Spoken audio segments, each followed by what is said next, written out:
I mean, for me, it was more about like, Montreal. I really wanted, kind of put Montreal on the map a little bit just to make people realize that we have people talent in Montreal. And honestly, like that's just, you only seen three guys, but I know a lot of guys that are from Montreal that are actually really talented. They just don't get the chance to leave the country. And, that's really what it was exciting for me is that, the all three guys, really played well. And, it's really exciting game just to showcase what we got.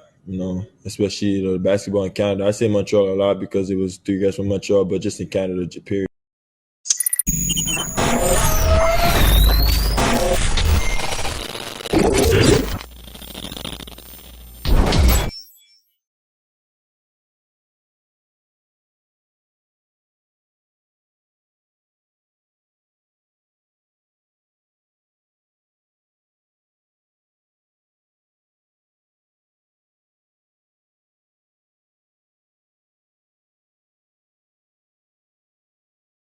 Welcome to the Airborne Podcast. I'm your host, Ajit. That's Big Boy Brass. We got Thanos back on the podcast. We got Big Boy Dylon back at it like a bad habit. And the Raptors win their third game in a row, beat the OKC Thunder 112-106. Chris Boucher goes for another big night, 31 points, 12 rebounds. It was a full-out 5-1-4 showout. Montreal, stand up. 11 rebounds in Ken Birch, Lou Dort, Chris Boucher, three Montrealers on the court. And it wasn't too many years ago, all dreaming of that moment and living it tonight. Chris Boucher, Lou Dort, and Ken Birch all showed out. Unfortunately, Shai Gilgeous-Alexander was injured for the game as well. Once again. And Chris Boucher sunk the dagger. Trent Jr. drive and kick. Boucher! He got the final three to close it out, and that's all she wrote. I'm start with you, Dylan. I feel like there's still a lot of things Chris Boucher can fix about his game, but in terms of his performance, how did you feel he did? He was confident, playing good on the defensive end, and the three-pointers were good too. I think he had a little bit of extra motivation this game against his Montreal friend. Mm-hmm. But, in the first quarter, we thought it was going to be the Lou show with the 5 threes. Yeah. And he turned it around, and he actually outplayed him by the end of the game. So he, unlike other players who let the flow dictate their play, Chris Boucher kept going no matter what. And it was a tough first quarter for him, I think. And he came out in the second quarter and the rest of the game, changing the entire landscape of the game. Like you mentioned, Chris Boucher went for career high 6 3-pointers made for the game. And both of them displayed their offensive game at a high level. Chris Boucher had a buzzer beater at halftime, I believe. It was a loaded team. Here's Boucher. The three, got it from Montreal. His name is Chris. It was halftime. Yeah, it was halftime. It's halftime. Yeah, he hit a nice 3-pointer. He also crossed out white Kevin Durant. That looks pretty cool. Already.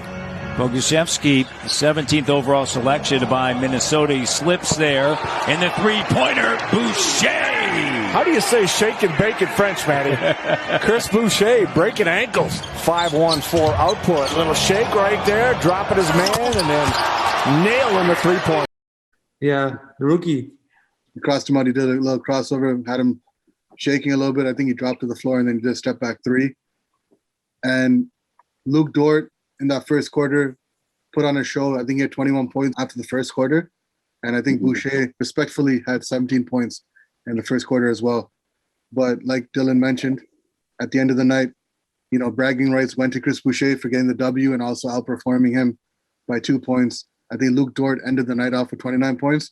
And Boucher had a double-double, a 30-10 game, 31 points, 12 rebounds. And I believe for the game, a lot of people did well. Before we continue to go on with the game, shout out to Yuta Watanabe for getting his 2-way deal converted into a full NBA contract. Very big ups to him. You're well deserved. Up to Watanabe. Oh, my goodness. Wow. We approach the 3-minute mark of the second quarter. Watanabe. He gets in the act. Johnson and the Raptors have numbers. Watanabe. Clinton's watched by Garland. Jump pass to Watanabe into the bucket. Ross, Hampton, Randall, and Hall. Watanabe doesn't go as Watanabe handles it. Sends it to Stanley Johnson. Back to Watanabe, the three, and he drills it. Watson. You know, when you look at the 450 roster spots that exist between the 30 teams, can he be part of somebody's team? No doubt. Right down the lane. Rebound quickly into the front court. He's guarded by R.J. Hampton and on court. Be interesting to see, too. You're talking about the rookies in the draft that's coming up. Watanabe, count it. Is it for the whole season or is it more? Whole season, For the whole season. Mm-hmm. And shout out to Freddie Gillespie for getting his second 10-day contract.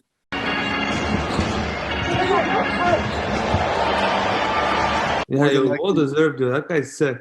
Mm-hmm. More than likely, by the 28th, they'll probably convert into a full-time contract till the end of the season. But yeah, shout out to both those guys. Just want to put that out there before we continued. And Brabs, I want to take it to you. In terms of the other players on the Raptors roster, who did you feel like stepped up for the game tonight to get the W for us? There actually were a few others who did step up, right? The bench obviously did well today. Watanabe did well. Boucher did well. Even Gary Trent did well. Overall, a lot of the Raptors came together and pulled through. Even Stanley Johnson, Stanley Johnson had some good plays that I was like standing up and like clapping and shit, So overall, like we as a team did well, and that's a good sign. Chris Boucher, specifically, his offense was there, but I felt like he was horrible on a lot of plays on defense in this game.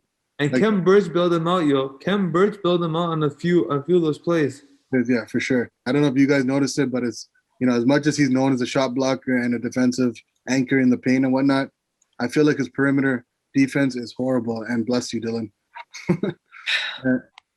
But with a lot of guys, like you mentioned, Bravs, a lot of guys stepped up. Gary Trent Jr., if it wasn't for Chris Boucher's big night, Gary Trent Jr. in 33 minutes at 23 points, 5 rebounds and assists. The only problem was he wasn't efficient. He got 23 points on 25 shots, 9 of 25 from the field, 5 of 10 from 3 for 50%. But he had 5 steals for the game with 1 block. Malachi Flynn, again, 30 minutes, 15 points, 7 rebounds, 5 assists. That guy's gonna be good, Malachi Flynn, sorry I cut you off, but he's gonna be good. Like his confidence is like up here now. So yeah, I feel like shortly. Yeah, but I feel like he was struggling in like the first 2 quarters. Yeah. And then he stepped it up after, like how he usually does it, like in the fourth. But that's the thing with him, right? Like, I mean, no matter, a lot of rookies, they kind of go away from their offense when they struggle like that. And it sometimes even affects their defense. But with Malachi Flynn, he seems to get better as the quarters go through.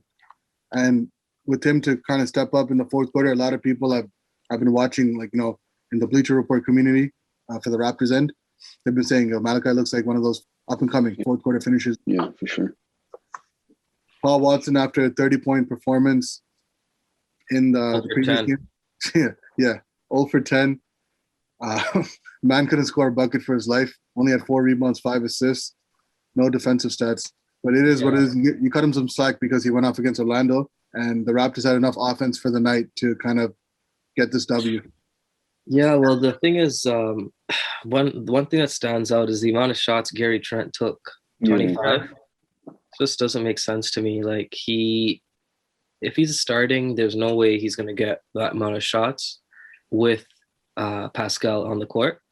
So I think he needs to just figure out a way to just come off the bench as a 6-man role, because he is technically replacing Norman Powell, who was our 6-man.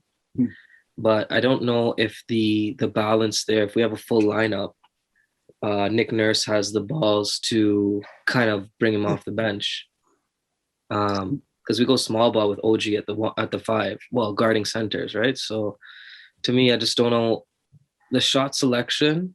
I see Paul Watson going 0 for 10, and then everyone else is under the 50% mark except for Boucher and Gillespie. And that's about it. Oh, and yeah. So everyone else is under 50% from the field. So the shot selection there for Gary Trent needs to be improved if he wants to be a starter, which I don't think he can.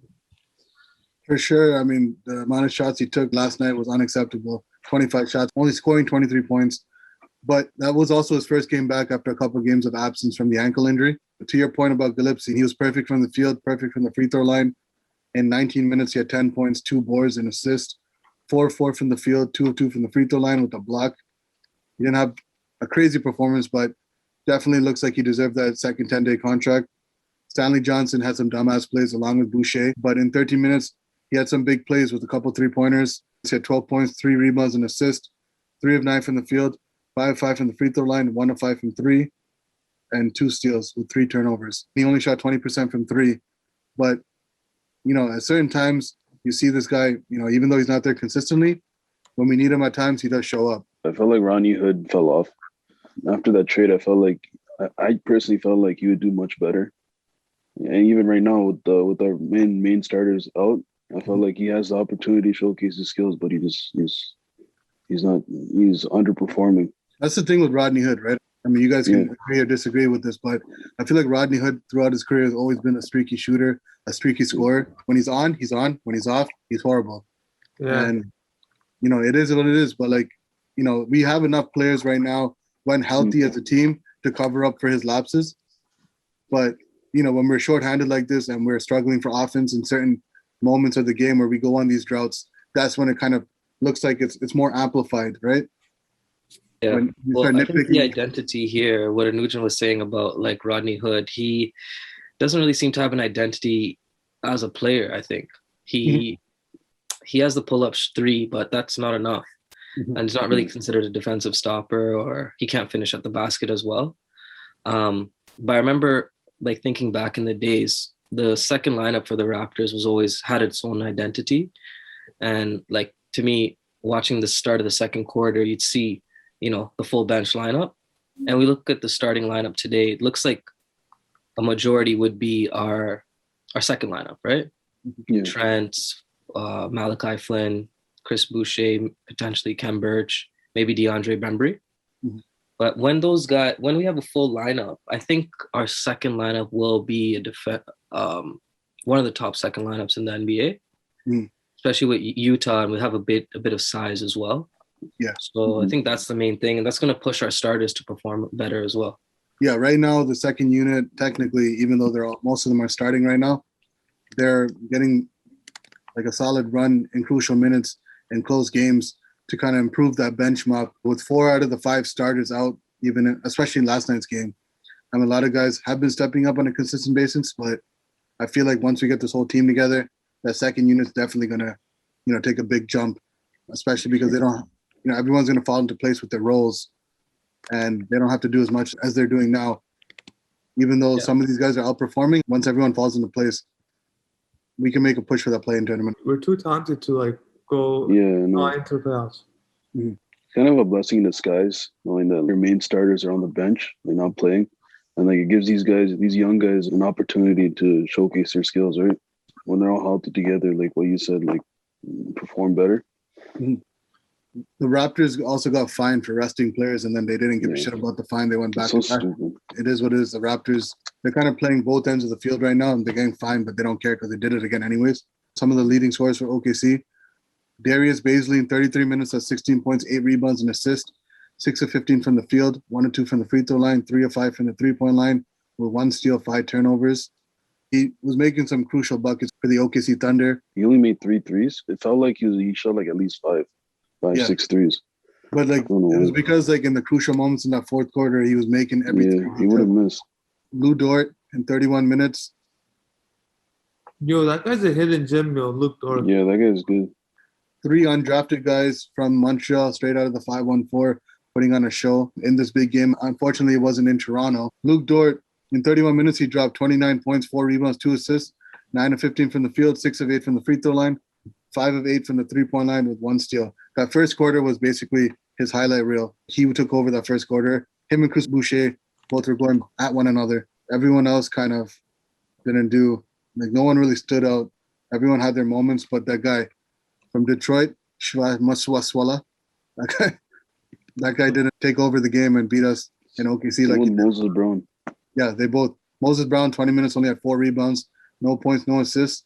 Basically put on a Paul Watson type performance. Didn't take as many shots, but he didn't have any effect in this game. Kenrich Williams in 21 minutes at 12 points, 2 rebounds, 2 assists, 4 of 5 from the field, 2 of 2 from the free throw line, 2-2 from the three-point line with 2 steals. And Isaiah Robbie, 20 minutes, had 11 points, 8 rebounds, 3 assists, 4-6 from the field, 2-2 from the free throw line, 1-1 from the three-point line with 1 steal, 1 block, 3 turnovers. Everyone else kind of scored in single digits, but the main guys that really had effect on this game was Lou Dort, Darius Baisley, and next best scorer was Kenrich Williams. Yeah, Baisley's good too, yo. Baisley's hit a gem. Yeah, 100%. Dylan, I wanted to see if you wanted to go through with the team stats. All right. So field goal percentage, the Raptors are pretty bad. As mentioned before, only a couple guys hit the 50% mark. 38%, OKC 45. 3-point percentage, we made a little bit of a difference. 17 threes, 44%. OKC's 42. Free throw, pretty similar, around mid-80s. Rebounds, very similar. And then we have offensive rebounds. We out-rebounded them, which is pretty surprising because they've got a pretty tall team. Assists, very similar. And, yeah. So I think it looked like a similar matchup, most of those stats. Ever since you've been coming on the podcast, everything's been kind of pretty tight-knit. But to your point, we out-rebounded OKC. We were a +1, 47-46. Offensive rebounds, like you mentioned. We were a +7, 16-9. And assists, we had 23. OKC had 22. So we were +1. Steals, Raptors had 9. OKC had 6. We were +3. Blocks, OKC had 8. We had 5. So they were +3. Turnovers, we only had 13. OKC had 21. We were +8. Points in the paint, we had 36. OKC had 40. We were -4. Second chance points, the Raptors had 14. OKC had 15. They were +1. Fast break points, we had 7. OKC had 10. We were -3. Points off turnovers, we had 19. They had 17. We were a +2. Biggest lead for us was 6. Biggest lead for them was 12. Personal fouls for us, we had 15. They had 19. Before we wrap up the podcast, I want to talk about the star player of the game for the night. It's pretty obvious, pretty evident who it was. And then on top of that, who we're throwing under the bus. But shout out to Chris Boucher for being the star player of the night. 31 points, 12 rebounds, made a career high 6 threes, outperformed his Montreal foe in Lou Dort's, and he showed up. He sank the dagger to put the nail in the coffin in the game before we move on to the under the bus. You guys agree? Chris Boucher's a star player, right? Yeah, 100%. Yeah. I want to give it to Gary Trent because Gary Trent, his field goal percentage was off. Yeah, percentage was low. Even though it was his first game, he shouldn't be, like what Dylan said, he shouldn't be taking 25 shots. Yeah, 100%. Yeah. Malachi Flynn was pretty good with the 15, 7, and 5. Yeah. About 30 minutes of action. Yeah. Who are we throwing under the bus? Is Gary Trent going under the bus, or? I'll put Gary Trent, but also put Paul Watson too. Yeah, Paul Watson. He was guarding the super tall guy for quite a bit. He did a good job. He was guarding Polevsky. Who was? Yeah. He did a good Paul job Watson. there. But Gary Trent was guarding Lou Dort's. Lou Dort's, and Lou Dort's had a game. So I don't know. I think I'm gonna have to go with Gary Trent on that one. Even with Gary Trent Jr., even though like Lou Dort's went off, there were a multitude of plays where he got the better end of Lou Dort's, where he turned him over. Maybe not throughout the game, but definitely in the fourth quarter, he had his number. After the first quarter, Lou Dort didn't really go off, right? He had 21 in the first quarter, and he only scored 8 points for the rest of the game. Yeah. To your point, I would agree with you guys with Gary Trent Jr. going on the bus, not because of his defense, but definitely because the amount of shots he took and being inefficient. So I would go with Gary Trent Jr., Paul Watson, because he's going to make a shot for his life after a career high the night before. And I'm throwing Rodney Hood because he was nowhere to expect be much more from him. He's a vet. He should be doing a lot more on the bench. Yeah. Right? So, Yeah. Yeah. Any final thoughts for the podcast before we wrap this up? it's a good sign for the Raptors. We're on the right track. I'm glad we're winning. About time. But let's see how it goes. We're 24-34 right now. I believe we're in the 10th spot in the play-in tournament, with Chicago dropping 6 straight before winning against Cleveland the other night. 4 on a 3-game winning streak. We're about 3 games behind the Indiana Pacers for the 9th spot, but we are technically tied with the Chicago Bulls and the Washington Wizards right now for that 10th spot. Oh, Wizards are up there too? Well, the Bulls have a tough game today at Boston. Yeah, Wizards are on a 4-game winning streak in their own right, but we are going against Brooklyn on Wednesday night, and that's going to be a tough matchup, whether they have Kyrie, James Harden, and Kevin Durant, or even if 2 out of the 3 play, it's still going to be a scary night, scary sight. And shout out to LaMarcus Aldridge for having an amazing career, 15 years in the league. Health issues came into play. He wasn't able to go ring chase in his final year with the Brooklyn Nets after being waived by San Antonio Spurs. Shout out to Dylan, because ever since he joined this podcast, we're 3-0. And sipping a cold one. Well, Birch throws it off of the window and then goes up and slams. We'll see. Facts. On Wednesday. We already beat Brooklyn once this year, so we'll see how that goes. Based on how the Raptors are playing their lineups right now, it feels like we won't have a healthy team. We're going to have people resting again. Yeah, 1 or 2 rests is okay. Yeah. In the last 2 weeks, we should have the full roster, it looks like. Last 2 or 3 weeks. Yeah, I agree. For sure. Yeah. All right. Well, that's going to do it for this podcast. Appreciate everyone for tuning in. If you haven't liked the video, make sure you like it. If you haven't subscribed to the channel, make sure you subscribe to it. What are y'all waiting for? Stop slacking, bro. And we'll be back after the Brooklyn Nets and Raptors play for the post-game podcast. But till then, stay blessed, stay woke, and please stay safe. Peace. I'd like to see a high pick and roll with Aldridge. Graham held. Aldridge goes to the rack and gets his first NBA field goal. Aldridge. This for the win. Yes! Yes! Aldridge does it again. Justice prevails. 25 and 12. Lillard. Batum. Aldridge for the tie. Got it! His first 3 of the season. Holy moly! Did they draw that up on the board? Look at LaMarcus laughing about it. Matthews got to get it in. Aldridge for the win. Yes! He's done it again. He beat Dallas at the buzzer last year. And he's done it again. LaMarcus Aldridge